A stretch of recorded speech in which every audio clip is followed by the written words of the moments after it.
In this video, we examine the worst snake attacks ever recorded, from a farmer who kept hand-feeding a Bushmaster under his shed, to a tourist who picked up a boom slang to prove everyone wrong. But our first story begins not with arrogance or familiarity, but with something far more common, a simple walk through a garden. It was September 12th, 2016, and the morning sun filtered through palm fronds onto the stone garden of a private villa in Ubud, Bali. The air hung heavy with tropical humidity as he wandered among ornamental rocks that concealed one of Southeast Asia's deadliest serpents. Marshall Duvall, 53, a retired mechanical engineer from Naperville, Illinois, was visiting Bali for the first time to see his daughter Karina, a lifestyle influencer. He preferred exploring alone, often rising early while his wife slept. This trip marked his first visit to Southeast Asia, and Karina had convinced him by booking a private villa with modern amenities.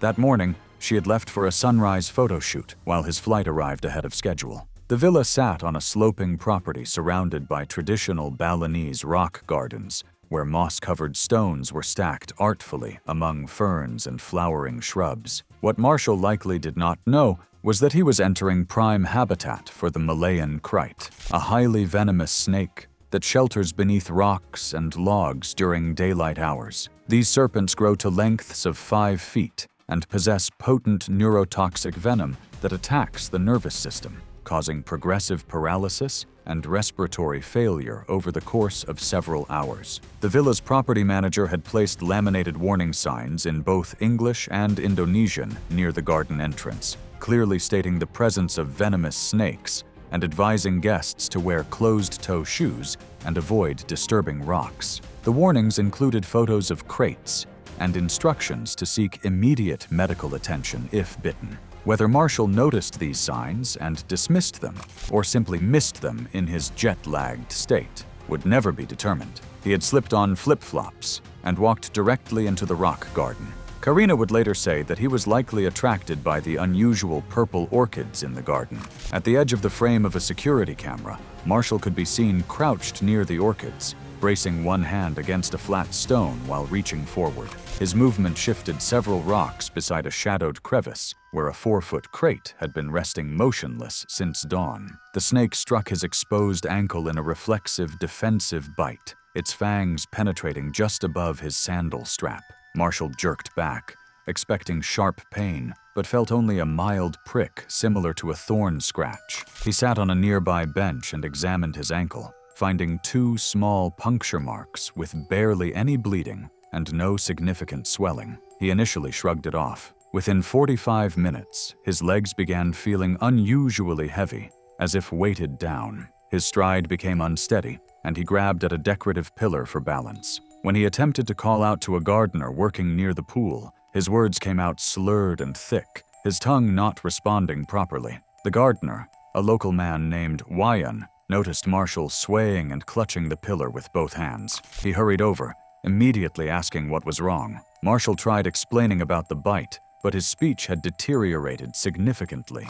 His eyelids drooped halfway closed, giving him a drowsy appearance, and he blinked repeatedly, trying to clear his vision. Wayan recognized the symptoms from stories shared by village elders and insisted they immediately manage his airway and transport him to the hospital, emphasizing the need for oxygen support. Marshall resisted, concerned about medical costs abroad and not wanting to alarm Karina over what still seemed minor. Wayan half-carried him towards the villa's car, and Marshall finally agreed to phone his daughter. The call lasted less than a minute. Marshall's voice was weak and strained, the words barely intelligible. He told Karina about the bite and that he was heading to the hospital but would be fine. She heard the slurring and told him she was leaving immediately. During the 35-minute drive, Marshall's condition worsened. His neck muscles failed to support his head. Breathing became shallow and labored, and he could no longer swallow, saliva pooling at his mouth. He remained conscious, but mute, his vocal cords paralyzed. Traffic delays forced them to divert to a smaller regional clinic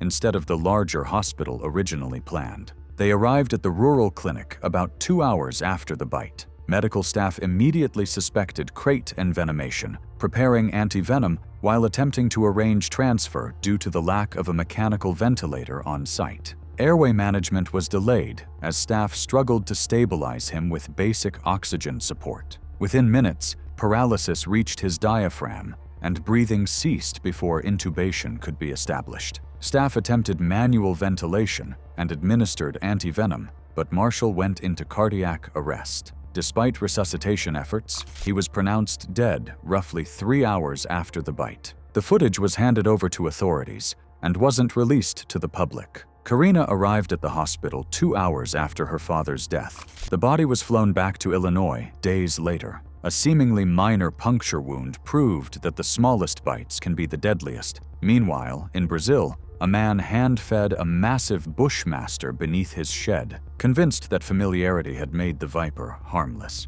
It was March 8, 2015, and the late afternoon sun beat down on the remote property outside Cuiabá, Mato Grosso, where a rotting wooden shed stood surrounded by dense scrubland. Inside, beneath the warped floorboards that creaked with every step, lived a massive Bushmaster that an old farmer insisted was harmless to him. Odorico Feitosa was a 67-year-old retired farmer who had spent his entire life in the Mato Grosso region. His weathered hands and sun-darkened skin told the story of decades working the land, and his neighbors knew him as much for his competence as for his increasingly eccentric relationship with wildlife. Over the past year, Odorico had been feeding scraps and occasional dead rats to what he claimed was a single Bushmaster snake living beneath his tool shed. He spoke of the serpent with proprietary affection, referring to it as his snake, describing how it had grown fat and lazy under his care. What made this dangerous obsession more troubling was Odorico's deep distrust of modern medicine. He had never visited a hospital in his adult life, believing that natural toughness and his body's resilience were superior to doctors and their interventions. That same stubbornness would prove fatal when his son-in-law, Marco, drove 3 hours that March day to help prepare the property for sale. Bushmasters are among the largest venomous snakes in the Americas, reaching lengths of up to 10 feet and weighing over 11 pounds. Their hemotoxic venom is among the most potent of any viper, designed to destroy blood cells and tissue. When threatened, Bushmasters strike with remarkable speed and may deliver multiple bites in rapid succession. Marco arrived mid-afternoon. Odorico led Marco to the shed, explaining his intention to relocate the snake before potential buyers toured the property. The interior smelled of rot and stored animal feed.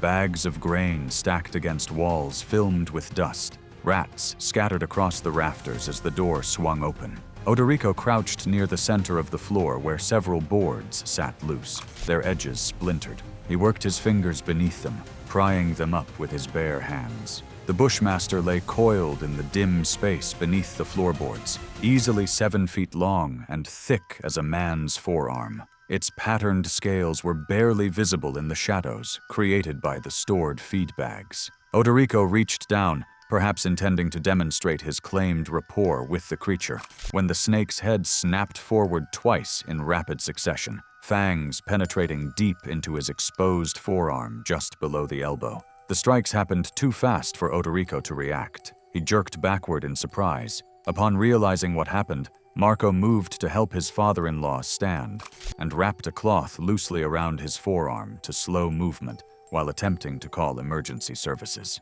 Odorico waved him off repeatedly, insisting everything was fine. The older man refused water when Marco retrieved a bottle from the truck. Within 20 to 30 minutes, swelling had spread past Odorico's elbow, and dark bruising and patchy discoloration appeared around the bite and along the forearm. His fingers began to swell noticeably, the skin taut and shiny. Marco's assistants transformed into urgent pleas for Odorico to let him call an ambulance. He shook his head, even managing a laugh, maintaining his lifelong stance against hospitals. Marco begged him to reconsider, describing how his color was draining and how his lips had taken on a grayish tint. But Odorico's stubbornness held firm, even as his strength visibly ebbed. Over the next 4 hours, Odorico remained on the floor of the shed, his back propped against a support beam. The swelling continued spreading up his arm and across his chest. His speech became increasingly slurred, words running together as the venom's effects on his cardiovascular system intensified. Blood began seeping from his nose,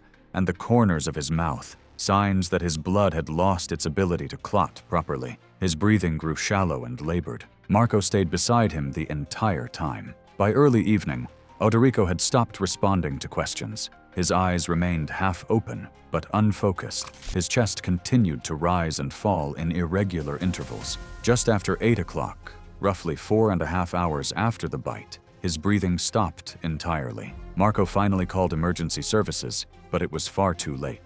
The coroner's report, issued 3 days later, listed the cause of death as envenomation, resulting in cardiovascular collapse and internal hemorrhaging. Odorico's body remained in the shed until authorities arrived the following morning.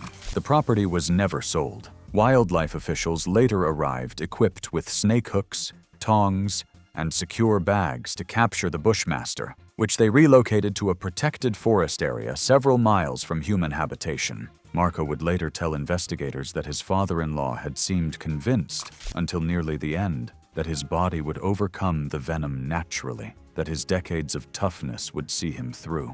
Yet even as one man's conviction that a serpent would never betray him proved fatal, a drunken wedding guest in Mexico would seize a deadly fer-de-lance to scare bridesmaids. It was June 10th, 2017, the sun already climbing high over the colonial hacienda in Oaxaca, Mexico, where 50 wedding guests gathered in the garden to celebrate. By noon, this event would be transformed into a medical emergency that rural infrastructure was not equipped to handle. Tobias Rivera was 34 years old, the eldest of 3 brothers and fiercely protective of his younger siblings. He worked as a delivery driver in Mexico City, a job that kept him away from family for weeks at a time. His reputation at family gatherings was well established. He drank heavily, usually mezcal, and his behavior became increasingly reckless as the night wore on.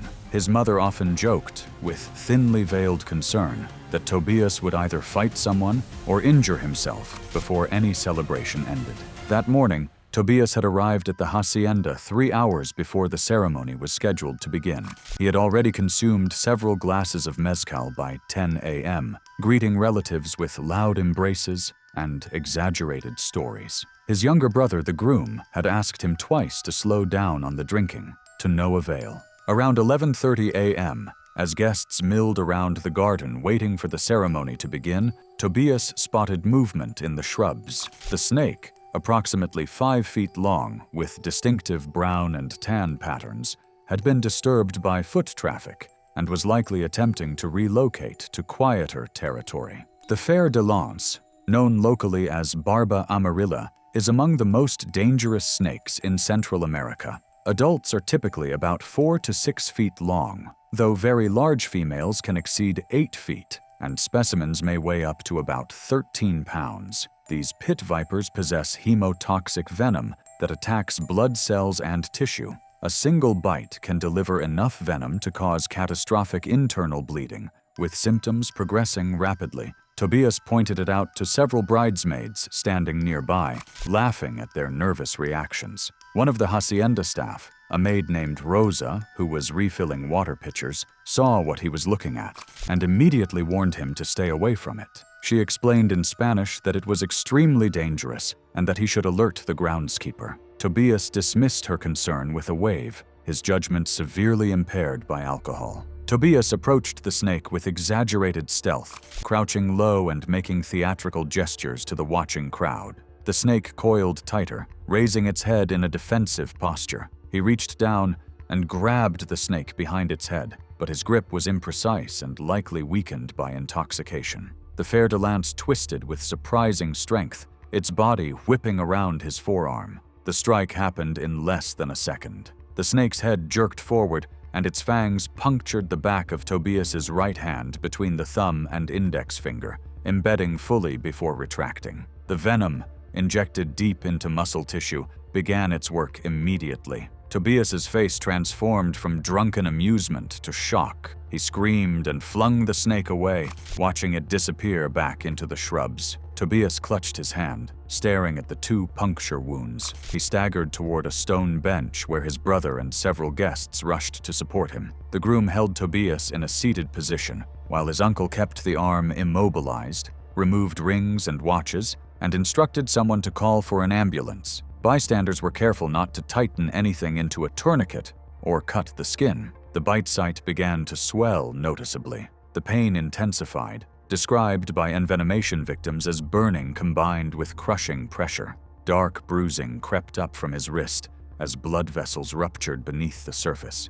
He felt dizzy and briefly confused before his speech slurred. Blood began seeping from his gums, a sign that the venom was destroying his blood's ability to clot. By 30 minutes post-bite, Tobias was struggling to remain upright, his breathing shallow and rapid. Rosa called emergency services immediately, but the nearest hospital with antivenin was 56 miles away in Oaxaca City, over rural roads, with a minimum 40-minute response. Tobias's arm swelled to nearly twice its size, skin black and purple, and he vomited blood-tinged fluid onto his white wedding shirt as his blood pressure dropped from accelerating internal hemorrhage. The ambulance arrived 43 minutes after the initial call. Paramedics immediately started an IV line and administered pain medication. During transport, Tobias remained conscious, but increasingly unresponsive. His entire arm had become grotesquely swollen, and bleeding from his mouth and nose indicated widespread vascular damage.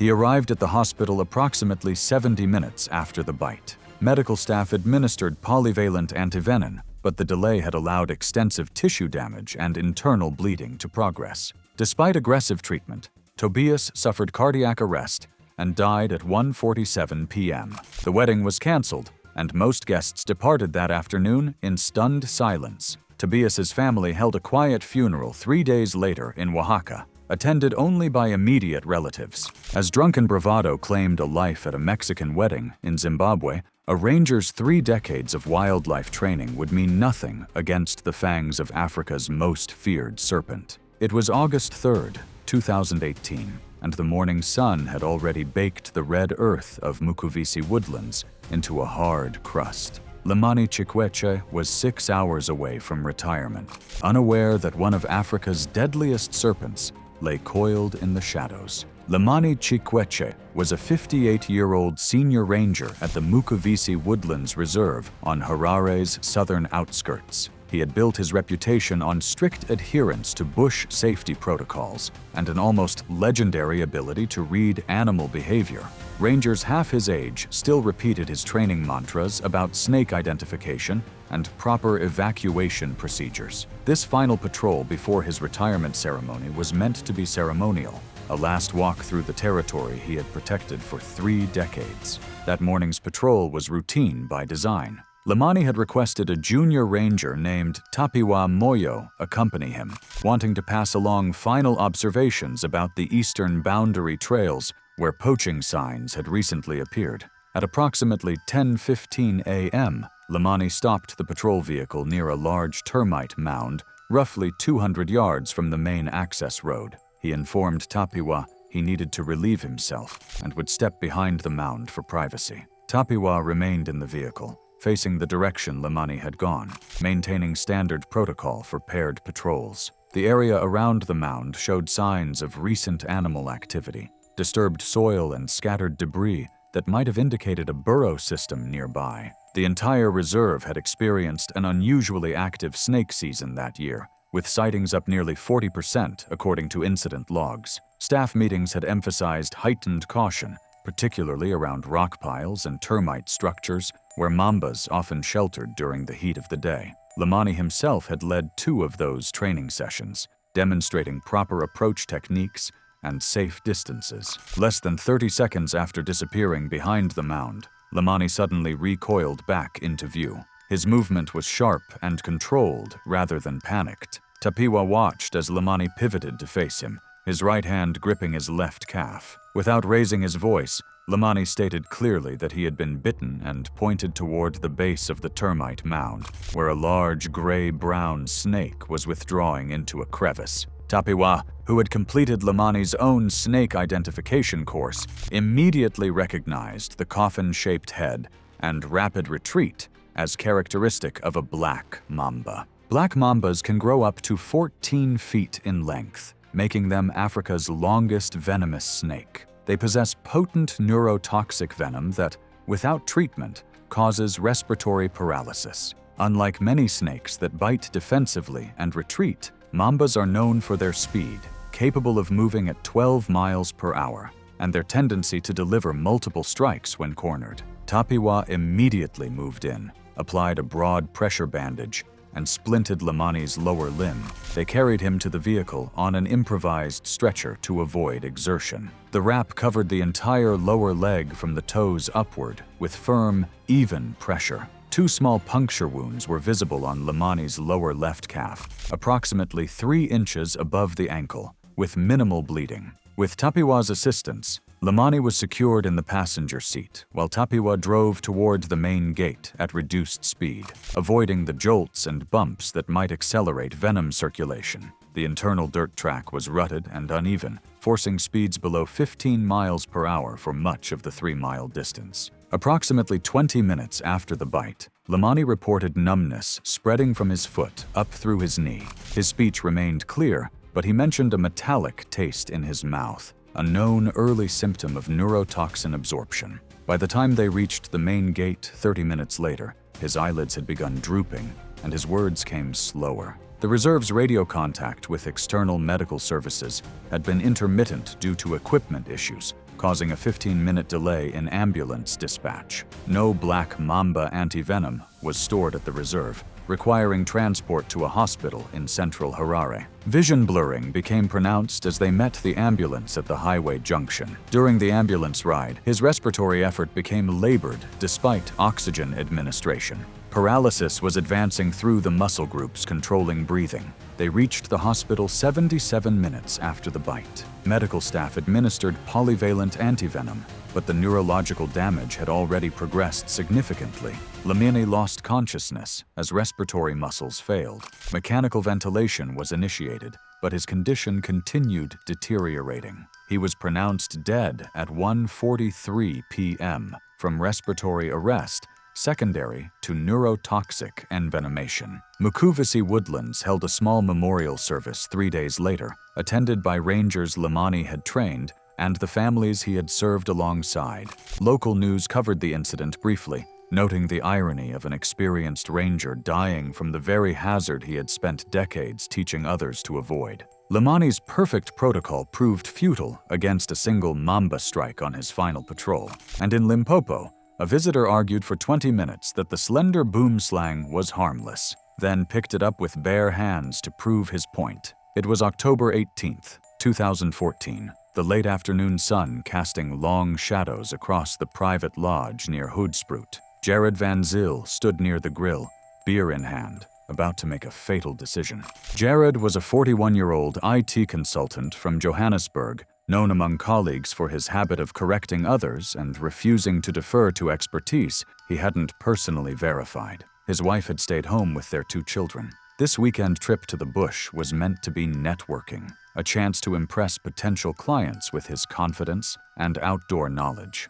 Jared had arrived 2 days earlier, irritating staff with unsolicited advice on everything from fences to predator behavior. The lodge owner, Willem, learned to nod and move on. Co-workers said his trip was all about proving himself, showing city colleagues he could handle the bush and knowledge he'd never tested. The Braai area, a semi-covered space with wooden benches and a large stone grill, offered savanna views while staying near the lodge. A small wood pile was stacked nearby for the evening, though staff normally keep wood in a locked shed. The boomslang appeared around 5:30 p.m., a young male roughly 4 feet long with vibrant green scales moving through the low brush behind the Braai area. These rear-fanged colubrid snakes grow up to 6 feet in length and possess hemotoxic venom that destroys blood cells and prevents clotting. Unlike vipers with their immediate, dramatic symptoms, boomslang venom works insidiously.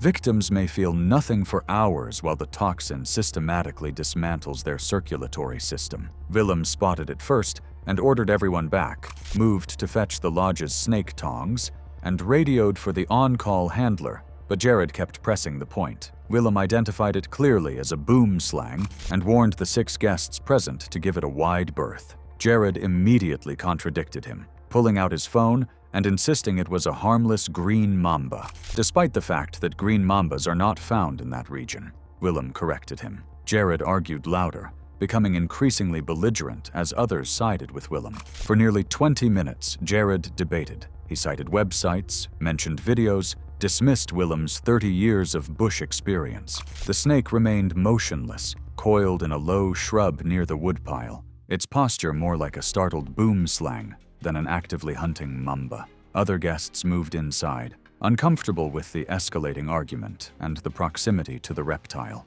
Willem's wife, Anna, suggested calling a snake handler from town. Jared laughed, said that was dramatic and unnecessary. Then, to prove his point, he approached the shrub. Willem shouted a warning. Jared reached out, attempting the risky, amateur hand grasp he'd seen from videos. The boomslang, disturbed and defensive, twisted with surprising speed. Jared's grip was poor, his fingers too far back. The snake's head swiveled and it bit down on his wrist before Jared flung it away into the grass. He examined his wrist, 2 small puncture marks, barely bleeding. Jared declared it had not broken skin properly, that there was nothing to worry about. Willem urged him to go immediately to the hospital in Hoedsproet, explaining that boomslang venom was delayed, but catastrophic. Jared refused, citing the minor appearance of the wound and his lack of pain.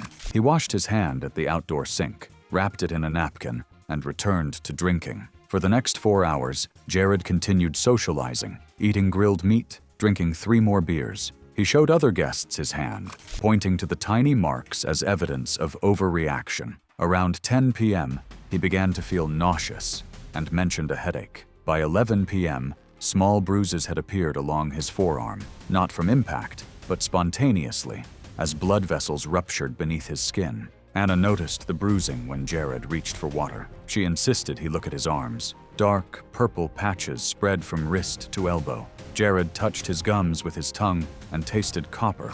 They were bleeding without provocation. His nose began to drip blood.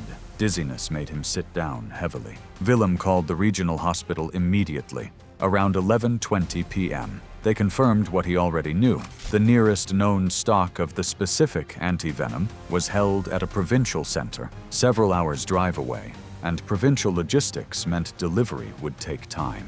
An ambulance was dispatched, but would take 90 minutes to reach the remote lodge. Willem urged Jared to stay awake, but Jared, now frightened and pale, insisted on lying down in his room. By 1 a.m., when the ambulance arrived, Jared was semi-conscious. At triage, the medics noted fang marks in the thumb webbing, and later labs showed markedly prolonged clotting times and low fibrinogen, consistent with severe hemotoxic envenomation. By this time, he was semi-conscious with evidence of severe internal bleeding. Clinicians later documented hemorrhage into the head and chest. Paramedics transported him to the hospital, but without antivenom, intervention was futile. Jared Van Zyl was pronounced dead hours later. The lodge owner filed an incident report with local health authorities, emphasizing that the victim had been warned repeatedly and acted against explicit advice. Jared's family received his remains 4 days later, his death certificate listing the cause simply as boomslang envenomation,